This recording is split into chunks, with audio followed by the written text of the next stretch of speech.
Hello everyone, वापस फिर हम आ गए हैं admission of a new partner के पार्ट 2 में। यहाँ तक का अभी हम लोगों ने देखा है, समझा है सारी चीज़ें।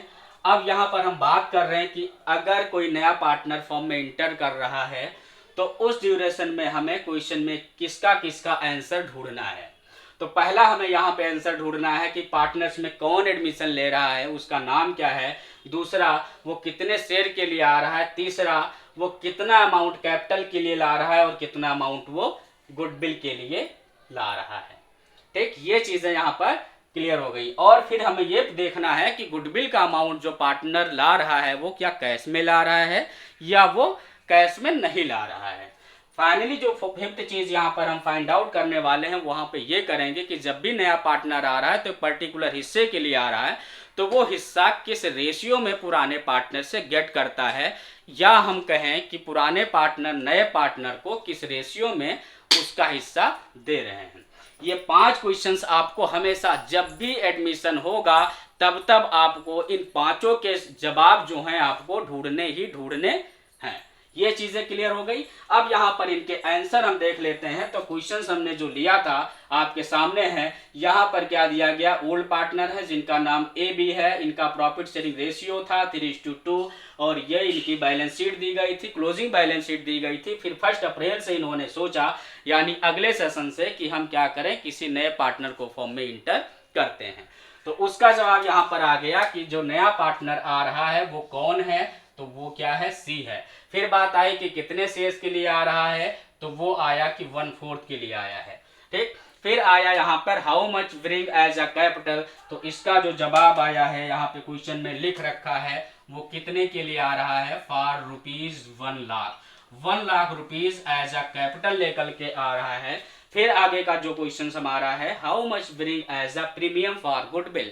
गुडविल के लिए अमाउंट वो कितना ला रहा है, तो उसका जवाब यहाँ पर आ गया, कितना आ रहा है, 40,000 रुपीज ला रहा है। फिर बात आ रही है कि क्या प्रीमियम का जो अमाउंट है वो कैश में ला रहा है या कैश में नहीं ला रहा है। तो यहाँ पर बात आई कि हाँ जी, वो कैश में ही ला रहा है। ठीक, कितना ला रहा है, 40,000। फिर बात आती है कि वो 1/4 के लिए अगर आया है तो वो कितना किससे गेट करेगा, या ओल्ड पार्टनर कितना कितना सेक्रीफाइस करेंगे। ये इन्फॉर्मेशन यहाँ पर क्या है, मिसिंग है। तो इसके बहुत सारे केसेस हैं, सारे केसेस ऑलरेडी हम आपको वीडियो में ऑलरेडी अब आपके सामने अवेलेबल कर रखे हैं। तो जा करके वहाँ यूट्यूब पे या फेसबुक पे विजिट करिएगा, वहाँ पे देखिएगा। तो यहाँ पर निकल के आता है कि ये कंडीशंस यहाँ पर नहीं दी गई हैं, यानी सेक्रीफाइस रेशियो जो है वो क्या है, हिडन है। यानी हिडन इसको हम इसलिए कहेंगे क्योंकि ना तो हमारे पास कोई इन्फॉर्मेशन है कैलकुलेट करने का। मोस्टली जो सेक्रीफाइस रेशियो हम लोग कैलकुलेट करते हैं वो किस तरीके से करते हैं, सर फार्मूला हमें बताया गया है कि old ratio minus new ratio. और old ratio already given in the question but new ratio is not given in the question. Then हमारे पास जो इन्फॉर्मेशन है वो क्या है, मिसिंग है। यानी हमारे पास कोई सोर्स नहीं है, कोई ऑप्शन नहीं है कि सेक्रीफाइस रेशियो को हम कैलकुलेट कर पाएँ। सिर्फ क्वेश्चन में ये बताया गया है कि सी आया है 1/4 रेशियो के लिए आया है।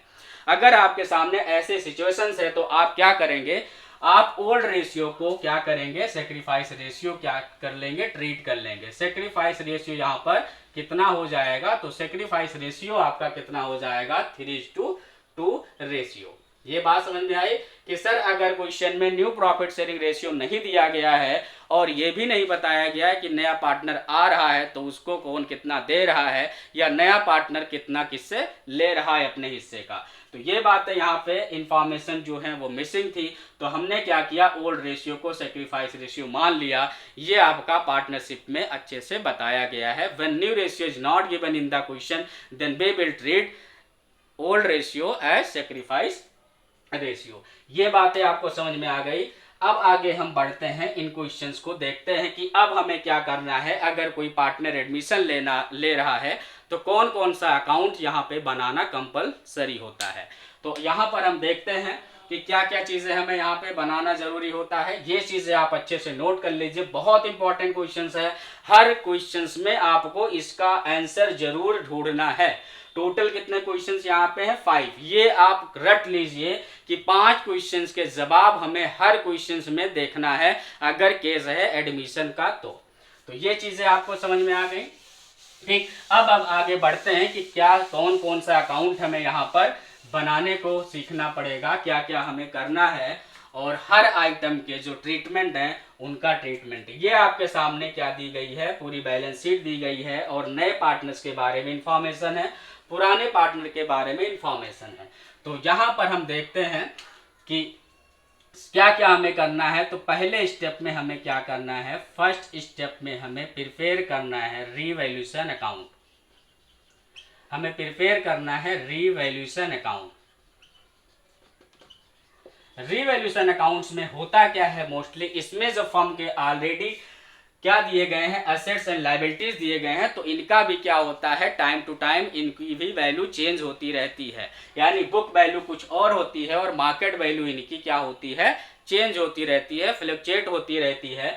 तो रीवैल्यूएशन अकाउंट्स में हम एसेट के जो भी वैल्यू हैं उनको दोबारा से वैल्यूएशन करते हैं, मार्केट वैल्यू देखते हैं, और जो भी हमारी लायबिलिटीज हैं उनका हम असेसमेंट करते हैं। ये देखते हैं कि क्या जी हमारी लायबिलिटी की वैल्यू कुछ कम हुई है या ज़्यादा हुई है। कुछ क्रेडिटर हमारे ऐसे हैं, हो सकता है कि अब उनको पेमेंट नहीं देना पड़े, या कुछ लायबिलिटीज ऐसी हैं जो अब आकर के अचानक से क्रिएट हो रही हैं। कंटीजेंट लायबिलिटी हो सकती है, कंटीजेंट असेट हो सकता है, ठीक, या कोई एसेट की वैल्यू बढ़ सकती है, घट सकती है, क्योंकि मोस्टली आपको पता है कि जितने भी हमारे फिक्स एसेट हैं उनकी वैल्यू डेप्रिसिएट होती रहती है। कुछ एसेट्स ऐसी हैं जिनकी वैल्यू एप्रिसिएट होती रहती है, लाइक आपका लैंड एंड बिल्डिंग हो सकता है।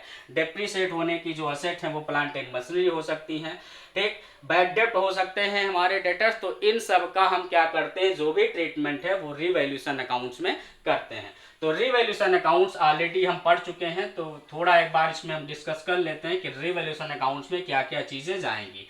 अगर हम बात करते हैं रीवैल्यूएशन अकाउंट्स के नेचर की, तो इनका जो नेचर है वो क्या है, नॉमिनल है। हर अकाउंट्स का एक नेचर होता है, ठीक, तो इनका नेचर क्या है, नॉमिनल अकाउंट है। According to traditional approach there are 3 types of accounts, personal accounts, real account and nominal account. तो इनका जो नेचर है नॉमिनल अकाउंट है। अगर हम नॉमिनल अकाउंट के रूल की अगर बात करते हैं, तो नॉमिनल अकाउंट्स का जो रूल है वो क्या कहलाता है, कहता है कि debit all expenses and losses. Business में जितने भी एक्सपेंसेस एंड लॉसेस हैं उनको क्या कर दिया जाए, डेबिट कर दिया जाए। और दूसरा क्या है, credit all income and gains. जो भी बिजनेस में इनकम है या गेन्स हैं उनको क्या कर दिया जाए, क्रेडिट कर दिया जाए। चीजें समझ में आ गई, ठीक। तो नेचर क्या है ये रीवैल्यूएशंस का, ठीक, नॉमिनल अकाउंट है। अब नॉमिनल अकाउंट का रूल जो कह रहा है वो कह रहा है debit all expenses and losses. तो यहां पर हम क्या कर देंगे, डेबिट कर देंगे, किसको करेंगे, जितने भी एक्सपेंसेस और लॉसेस हो रहे हैं जी। इधर हम क्या करेंगे, क्रेडिट कर देंगे, किसको, इनकम एंड गेन्स को। क्लियर है। तो यहां पर इनकम एंड गेन्स को हम क्या कर देंगे, क्रेडिट कर देते हैं। अब बात आती है कि एसेट एंड लायबिलिटी दो ही का ट्रीटमेंट हम रिवैल्यूएशन में करने वाले हैं। तो असेट अगर हमारी क्या होती है, डिक्रीज होती है जी, तो असेट अगर डिक्रीज होगी तो क्या होगा, लॉस होगा। लॉस को क्या करते हैं जी, हम डेबिट करते हैं। तो लॉस अगर हो रहा है तो कितना हो रहा है, लॉस अमाउंट को ही सिर्फ डेबिट करेंगे, ना कि पूरे वैल्यू से। अब समझते हैं कि मान लेते हैं कोई मशीनरी है, यहाँ पर क्वेश्चंस में अगर देखा जाए तो क्वेश्चंस में अगर हम बात करते हैं प्लांट एंड मशीनरी की, जिनकी वैल्यू जी कितनी है, 27,000। अब क्वेश्चन में ये कहा गया है plant and machinery decrease by 10%। तो आपको ये देखना है कि डिक्रीज कितना हुआ है, 10%। प्लांट एंड मशीनरी एसेट है, अगर डिक्रीज होता है तो वो लॉस होता है। कितने अमाउंट से हुआ वही अमाउंट से लिखना है, ना कि पूरी वैल्यू लिखनी है। 10% अगर हम कैलकुलेट करते हैं जी तो 10% आएगा, टोटल 2700 आएगा। क्लियर है जी। तो यहाँ पे हमने लिख दिया टू प्लांट एंड मशीनरी और अमाउंट हमने लिख दिया यहाँ पे 2700। यानी अगर बात करते हैं 10% ऑफ 27,000। ये चीजें समझ में आ गई।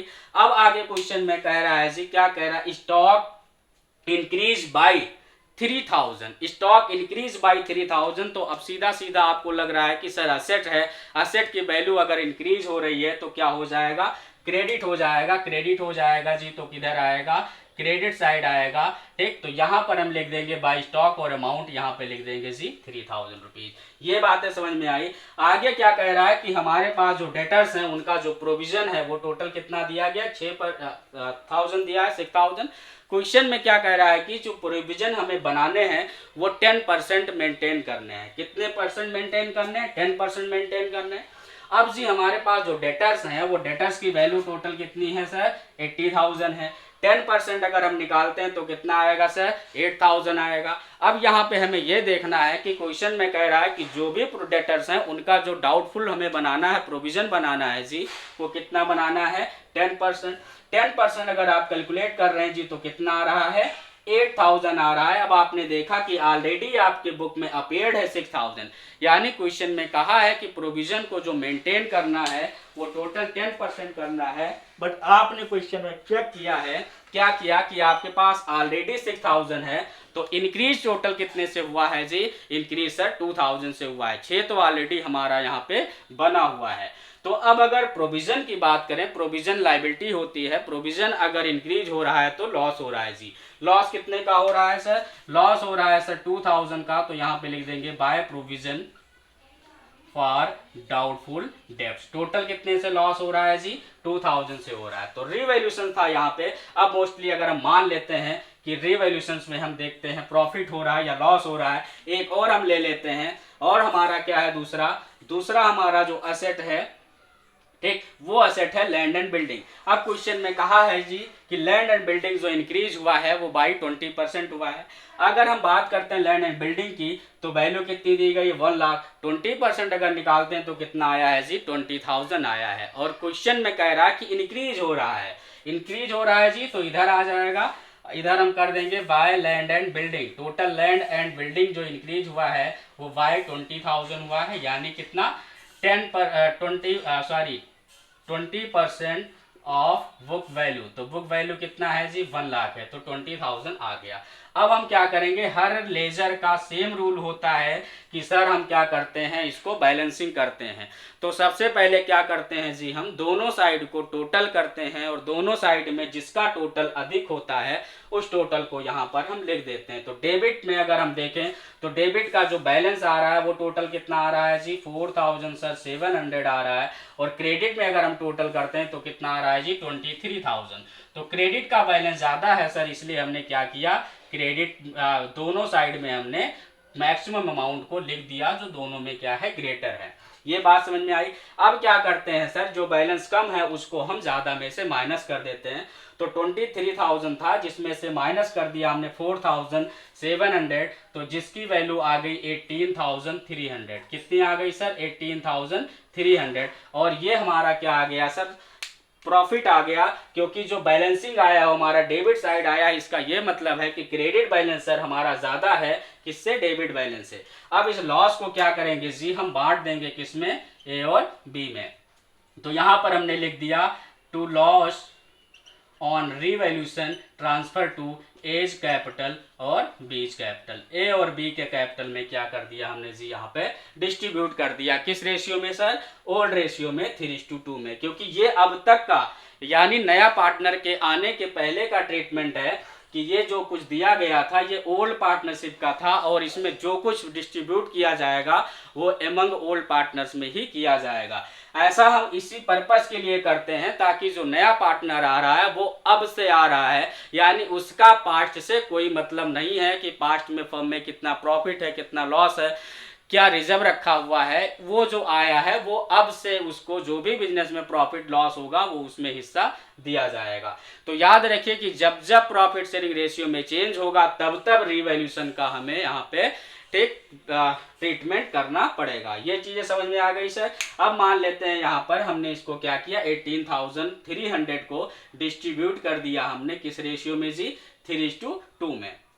ठीक, तो अगर हमने यहाँ पे 3:2 में बांट दिया है तो सर इसकी वैल्यू टोटल कितनी आएगी वो यहाँ पर हम देख लेते हैं। 18,300 का टोटल जी कितना हिस्सा करना है सर, 5 हिस्सा करना है। और 3 हिस्सा किसको दे देना है सर, ए को, और 2 हिस्सा किसको दे देना है सर, बी को। अब यहाँ पर हम देख लेते हैं कि जो रिवैल्यूएशन का गेन आया है उसको हम पार्टनर्स में बांटते हैं। तो यहाँ पर हमने देखा सर 3 जा 15 और यहाँ पर कितना कैरी हुआ, टोटल 3 हुआ और ये हो गया 33, 5 6 जा 30 और 5 6 जा 30, यानी अगर हम 1 हिस्से की बात करें तो टोटल कितना आ रहा है 3660 आया है। अब इसको जी अगर हम 3 से मल्टीप्लाई कर देते हैं तो 0 आएगा, 3 6 जा 18 आएगा, 3 6 जा 18 19 आएगा, तो टोटल ए को मिल रहा है 10,980 मिल रहा है। और अगर हम बात करें बी को तो बी को मिल रहा है 2 0 जा 0, 2 6 जा 12, 2 6 जा 12, 30, 2 3 जा 6 एंड 7। तो ए और बी में जी बट गया टोटल 10,980 रुपीज और इनको मिल गया 7,320, ये गेन आ गया। अब इस गेन को हमने क्या कर दिया जी, इनके कैपिटल में ट्रांसफर कर दिया। तो अब सीधी सी बात है कि इनका जो कैपिटल अब तक ये था, जब रिवैल्यूएशन के गेन को बांटा जाएगा तो इनका कैपिटल इंक्रीज हो जाएगा, तो इनका कुछ नया कैपिटल होगा। अब यहाँ पर क्या है, हमें फाइनली लास्ट में ओपनिंग बैलेंस शीट बनानी होगी जिससे पार्टनरशिप दोबारा से शुरू होगी। यहाँ हम इसी पर्पज के लिए कर रहे हैं जी, रिवैल्यूएशन बना रहे हैं, क्योंकि यहाँ पर जो भी कुछ चीजें ऐसी हैं, बहुत सारी चीजें जिनकी वैल्यू चेंज हुई है बट उनको अपडेटेड नहीं किया गया। बट अपडेट करने की जरूरत इसलिए पड़ी क्योंकि यहाँ पे एग्रीमेंट चेंज हुआ है। एग्रीमेंट चेंज होने की वजह से रिकंस्टिट्यूशन हुआ है किस चीज का जी, फर्म का। तो अब आते, ये रहा हमारा रिवैल्यूएशन अकाउंट्स। कैसे हम ट्रीटमेंट इसका करते हैं, क्या क्या कैसे होता है, वो सारी बातें हमने बता दी।